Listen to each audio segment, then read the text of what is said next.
This is Reframe, the podcast from the College of Education, Health and Society on the campus of Miami University in Oxford, Ohio. The 2022 Winter Olympics, held in Beijing, China this year, are not only unique in that they follow so closely on the heels of the Tokyo Summer Games, they're also surrounded by issues involving the recent U.S. diplomatic boycott around human rights concerns in China, the ongoing threat of COVID and its new variants, as well as other issues involving access and equality among athletes, the introduction of several new mixed-gendered events, and more. So here to talk about some of these issues and the 2022 Winter Olympic Games are Dr. Adam Beissel, Dr. Bo Lee, and Dr. Callie Maddox, who are all assistant professors of sport, leadership, and management at Miami University. So thank you all so much for being here to talk about the upcoming Olympic Games. Thanks for having us. All right. So let's just start with probably the biggest issue that's been in the news recently with the announcement of the U.S. boycott, the diplomatic boycott of these 2022 Winter Olympic Games. And Dr. Beissel, a lot of your research focuses on sport mega events and a lot of the geopolitical aspects that go along with that. So I'm going to throw this question to you first. What is some of the cultural context that led up to this boycott? How significant is it, and what does it really mean? Yeah, so I would first start off by saying it's complicated. It seems quite interesting in terms of how we, and I say we as in the West, try to understand what is happening there in terms of freedom of speech, freedom of movement, and questioning news and information as we in our own kind of country try and sort out fact from fiction, truths from myths, and fake news from real news. And what we get, I think, when we do that is a really complicated and tricky geopolitical issue that's not just affecting kind of how U.S. diplomatic relations to China, but in a broad sense, China's relationship to the Western world. What do you think it'll actually achieve? Or is it really just more symbolic more than anything? I think that's ultimately the biggest question. I mean, this isn't the first time the U.S. Has boycotted an Olympic Games. The last time was 1980 in Moscow, and that was not only a diplomatic boycott, like we're seeing here in China, but a full-on complete boycott with athletes not going to those games. And, you know, the interesting thing there was the boycott didn't really bring any material changes to, at that time, what the U.S. was boycotting was the Soviets' invasion of Afghanistan. And really, as we look back on it, it really just kind of denied athletes the opportunity to compete in the Olympic Games. At this point, what we're seeing is really just a diplomatic boycott. Athletes are still going. And so then that becomes a political issue here in the U.S. as a sort of, well, maybe they're not going far enough, maybe not being, quote unquote, tough on China, right? Which we hear that discourse within contemporary U.S. politics for the last 5 to 10 years. So I think we can kind of situate Beijing 2022 in this kind of ongoing saga that teases out, that in which sport becomes a lens through which these wider China-U.S. diplomatic relations play out. Dr. Lee, how about you? What are your thoughts on what this boycott may or may not achieve, or even how it may differ from past Olympic boycotts? I think when we try to compare these diplomatic boycott right now and compare it to like what has happened in 1980, I think that's completely different because when U.S. brought out the Soviet Union's Moscow, the 1918 Olympic Games, at that time, the economic relationship between U.S. and Soviet Union was not so deep like the relationship between China and the U.S. nowadays. I think 40 years later, the China and the U.S. has been deeply connected economically, so they make it very difficult for the country to really boycott the Olympic Games entirely, because who actually been impacted by this decision are those athletes who've been working so hard preparing for the Olympic Games. So it's really unfair to the athletes who worked so hard to prepare for the Olympic Games. I think an interesting point to consider is the question of, are we giving too much credit to sport? The Olympic Games have always been political since their beginnings, the modern Olympics. But are we giving too much credit to the idea that sport can be this vehicle for political change or world peace, or these grand narratives of nations coming together in peace and harmony to wrestle with these questions and these issues? Or is sport not an appropriate place to be doing this and having these conversations? And I would piggyback off that by saying, that belief certainly exists, despite the IOC's rhetoric of, politics don't mix with the Olympic Games. I mean, it has been and will probably forever be a political entity. But that sort of belief that sport and the Olympic Games can bring people together and solve the world's problems then gets leveraged by the International Olympic Committee to pursue their own financial, non-financial motives. And that leads many to then sort of fail to question what's really underneath the reasons why we have these games, who stands to benefit from them, who are disadvantaged by them. And so when we perpetuate, I don't want to call it a myth, but with that sort of that belief, then it oftentimes puts us in a situation where we have these super expensive, kind of regulated or uncontrolled spending that accompanies these games, to the extent of it actually harming people's lives in a quite material way, despite the sort of narratives and the marketing and branding of this being a kind of positive opportunity to bring about social change. I do want to get to who may be disadvantaged or advantaged when it comes to the Olympics, particularly on an individual athletic level. But as far as the overall context about Beijing hosting the games this year, they hosted relatively recently, just back in 2008, they hosted the games. So was the human rights issue on the table then, or was it not as prominently covered by the media, or what changed between now and then? And if the human rights issue was always an issue, why did the International Olympic Committee or the IOC go ahead and give it to Beijing again? What's different now, or what was different then? We can talk specifically about the context of awarding the 2022 games to Beijing. There has been a lot of discussion about the realities of the economic, social, and environmental costs of these things escalating to the point where the Sochi games in 2016, they cost $50 billion. The first Beijing games in 2008 was around 25 to 30 billion. The cost and, again, the economic, social, and environmental costs of these things have gone so high that I think a lot of people in different cities around the world have kind of realized, hey, maybe these things aren't what they're billed to be. And it's taken a lot of critical questions and investigations by journalists and research by academics to really kind of expose the hard truths behind these costs. And what it's kind of created is a context in which there are fewer and fewer cities competing to host the Winter and Summer Olympic Games. In the case of 2022, there were really only two viable candidates in the end. One was in Kazakhstan, and the other was in China. And the Kazakhstan one, from what I read and as I understand it, wasn't really a viable bid to begin with. And so it was sort of a marriage of convenience between the IOC and Beijing, who, to their credit, already had the infrastructure from 2008. There are some limitations in terms of infrastructure for snow sports and quite literally snow. But in terms of athlete villages and some of the ancillary developments that need to take place for the Olympics, it helped the IOC in the sense that, hey, there was a place that already had many of these facilities. And to be honest, it was the only one that was really willing or capable of hosting the games. Yeah, as what Dr. Beissel mentioned, and for the 2022 Winter Olympic Games, if you look at the comments inside China, there were a lot of questions. The first question, as what Dr. Beissel mentioned, Beijing was not typical a winter city. I have lived in Beijing for 6 years. They barely get a lot of snow during the winter. So the question raised by a lot of people was, why Beijing? But choosing Beijing was a safe option because they just had the Olympic Games and they have those facilities. I think that was the story behind why Beijing was chosen to host the 2022 Olympics. I also think we're in a radically different geopolitical context.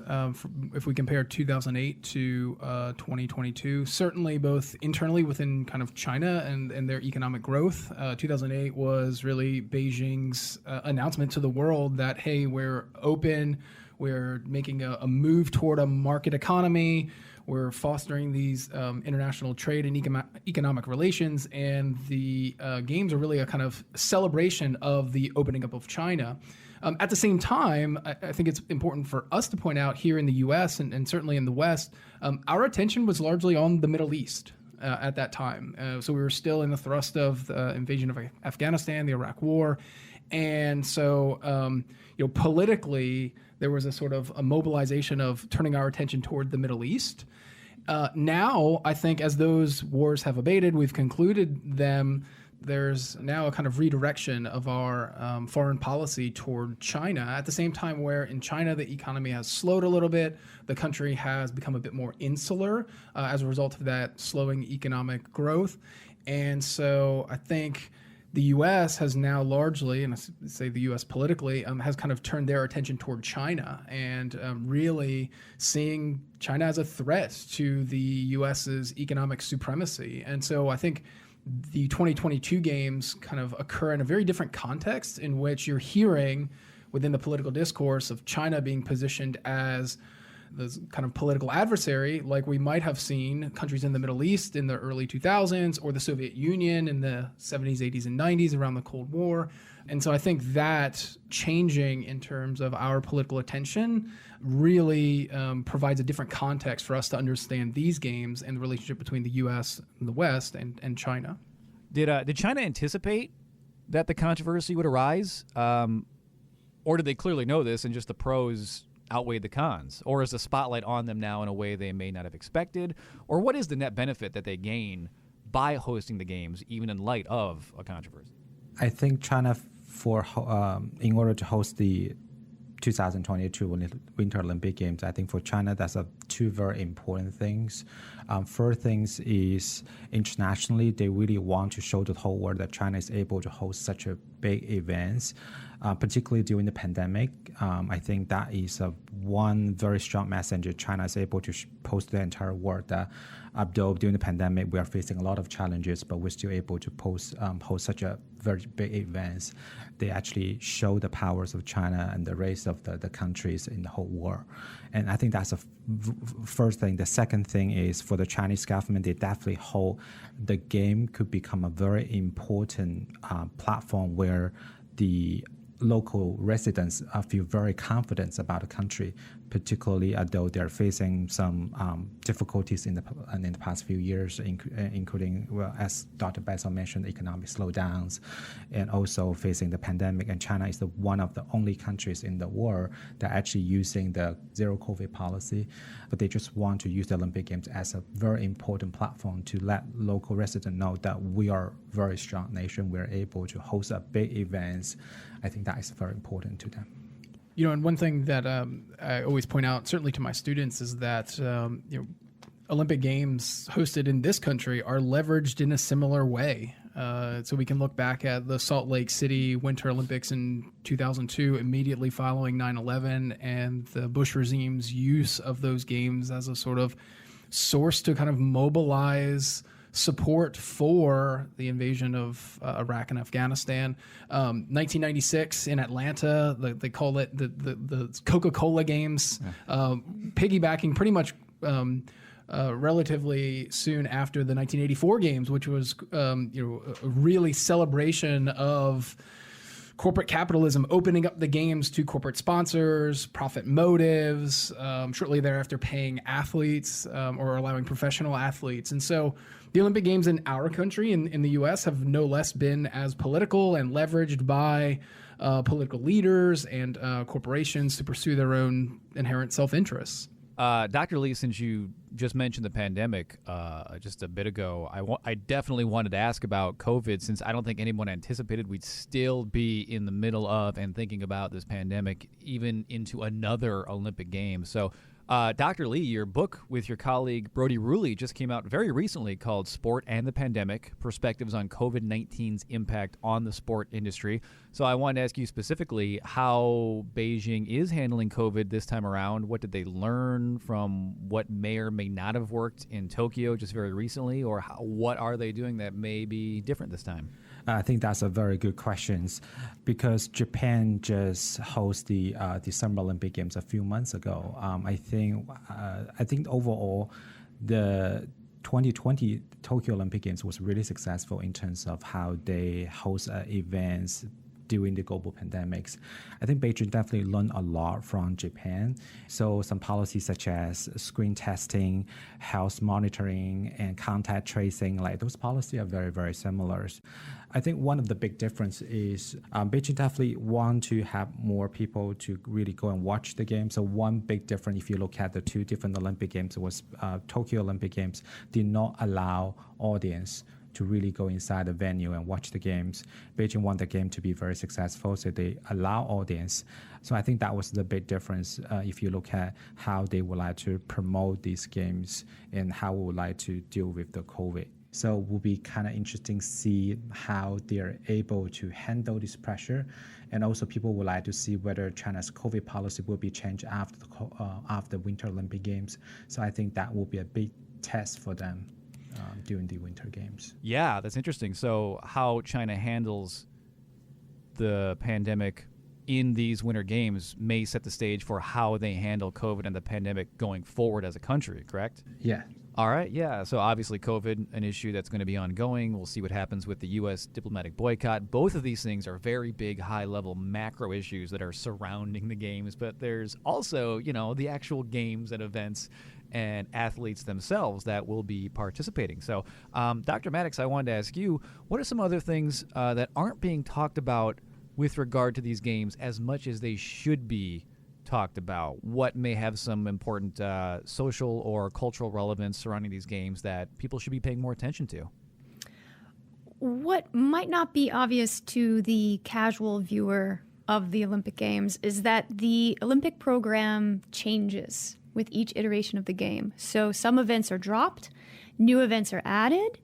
This past summer in Tokyo, there was a lot of media attention around skateboarding and surfing as new events. But here in Beijing for the Winter Olympics, there will be 7 new events. And some of these are mixed gender events, and some of these are just incredibly new events that have never been featured on an Olympic program before. And one of those is the monobob, which is a single bobsled. So this event is only open to women. So men have been competing in the 4-man bobsled since 1924, and then the 2-man bobsled since 1932. However, women were not allowed to compete in bobsled until 2002.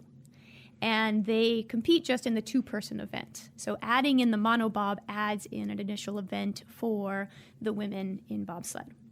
Now the women, from what I've been reading, are not overly thrilled about this new event. They were really pushing for the addition of the 4-person bobsled event because the bobsled athletes really like the team aspect of working together. But the IOC was very interested in adding this event because of its competitive balance. Apparently, it's much cheaper to buy a mono bobsled than a 2-person or 4-person bobsled.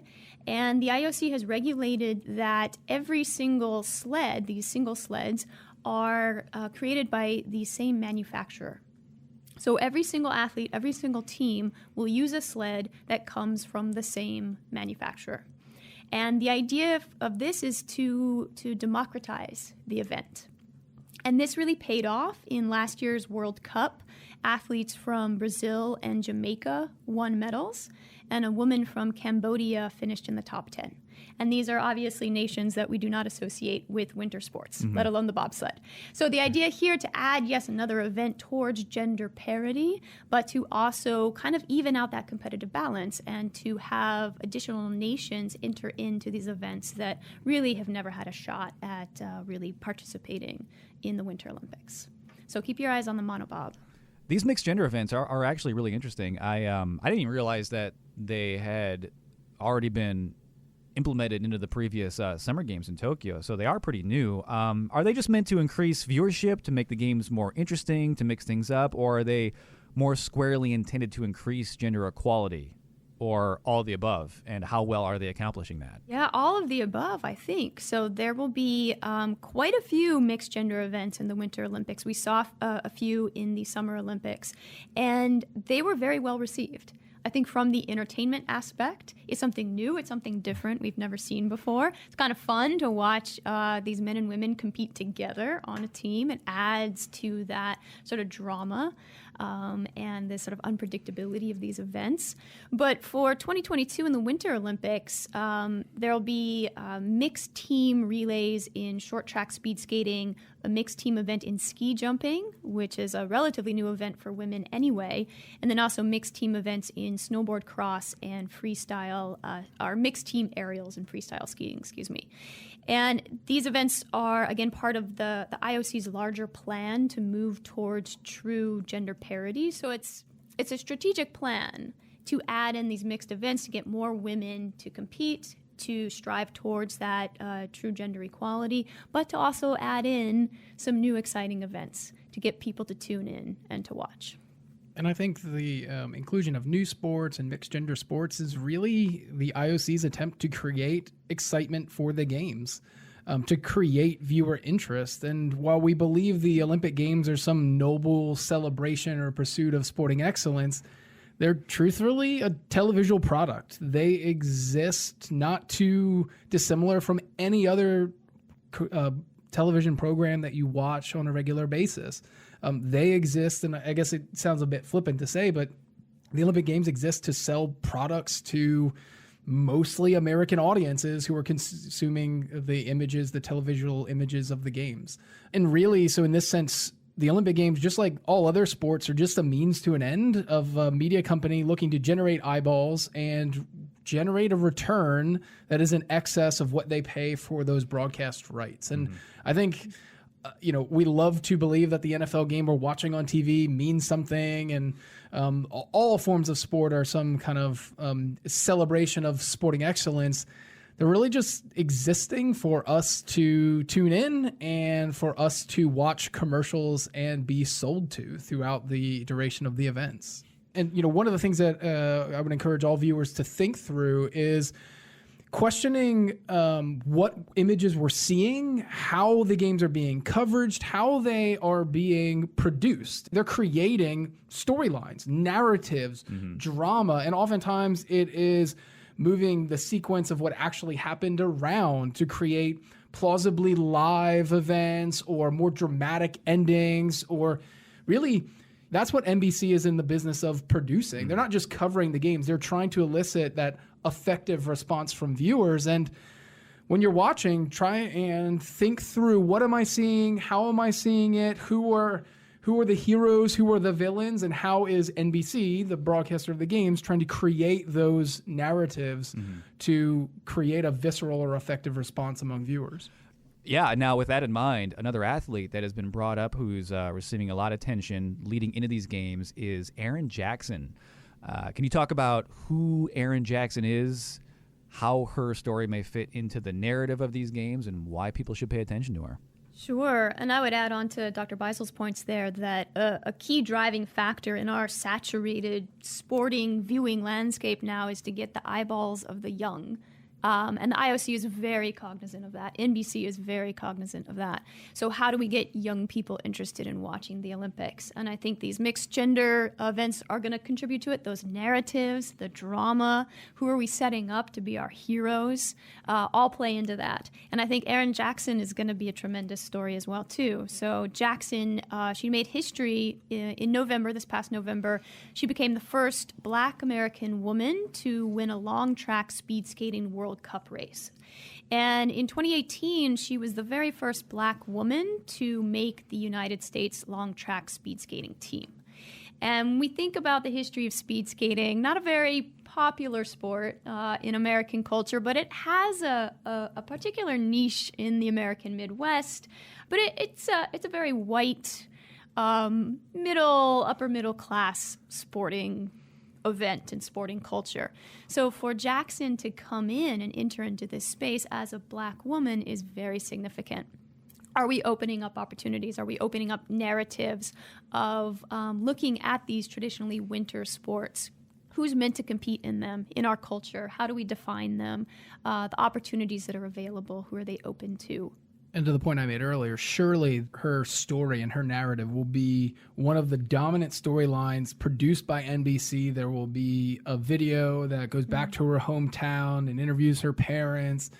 in a way to sort of demonstrate, hey, we can be all things to all people, and our Olympians are kind of represented by all different types of individuals. And so that will be a key storyline that NBC will try and drive home throughout the games.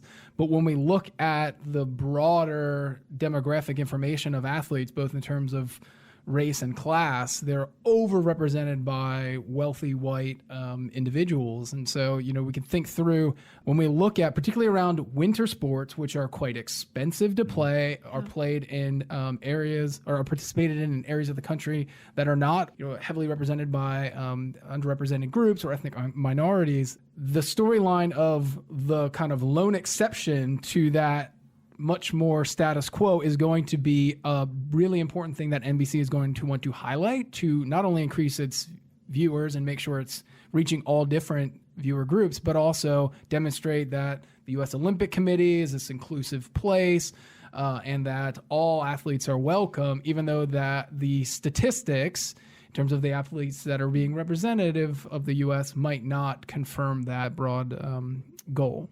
Sure, we all love that story of, whether it's an underdog story or it's that passion story of, what I've always wanted to do in my life, and I'm just so passionate about this, and I've pursued my dream, and I'm following my dream. We don't often recognize or understand the significant barriers that are in place for our American athletes in terms of our structure. Our Olympic structure in this country is essentially privatized, and our athletes do not get public support.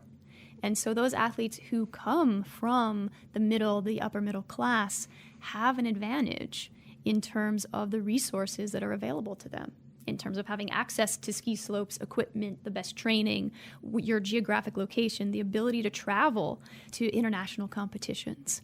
So I think we don't often want to peel back those layers, right? And understand that our Olympic athletes are representing only a small slice of American culture and of American people.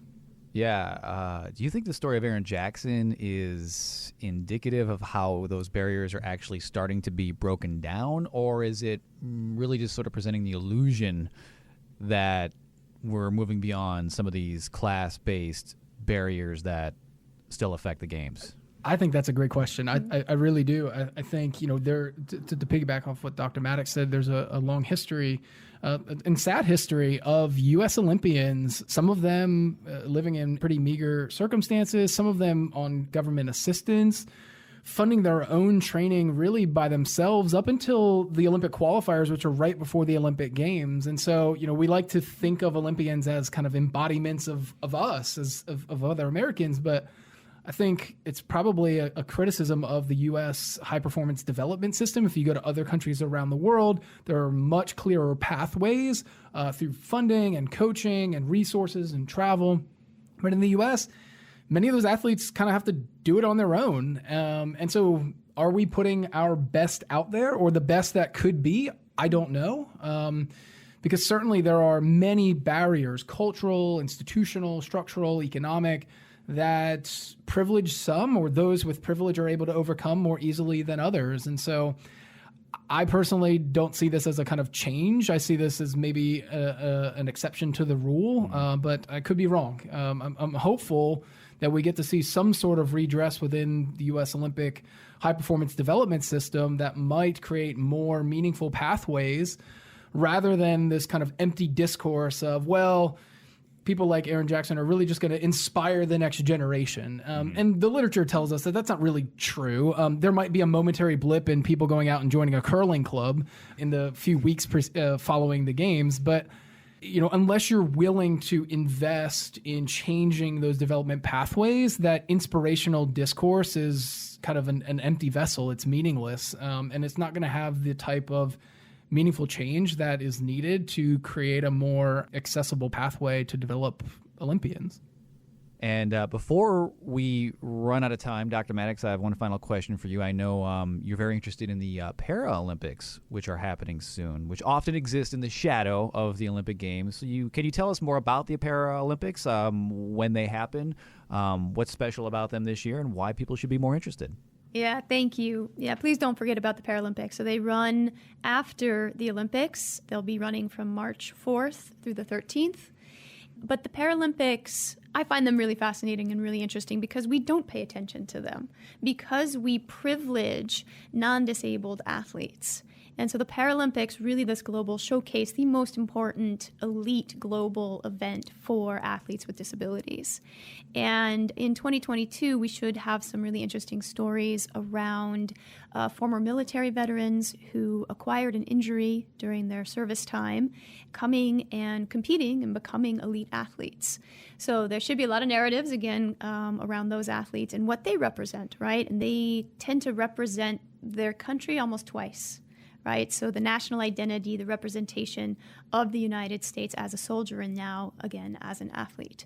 But keep an eye on the Paralympics. It is a growing movement, and hopefully NBC will be giving some really solid coverage. The media coverage has been improving each year as well, too. All right, great. Well, so much to keep in mind and to look out for and to pay attention to as we watch these games, the U.S. diplomatic boycott, how COVID may impact the games. We'll see how Erin Jackson does in the speed skating events. Thank you all so much for being here. Thanks so much. Thanks, James. Adam Beissel, Bo Lee, and Callie Maddox are assistant professors of sport leadership and management here at Miami University. And thank you so much for listening to this episode of the Reframe podcast. We have many more episodes available right now wherever podcasts are found.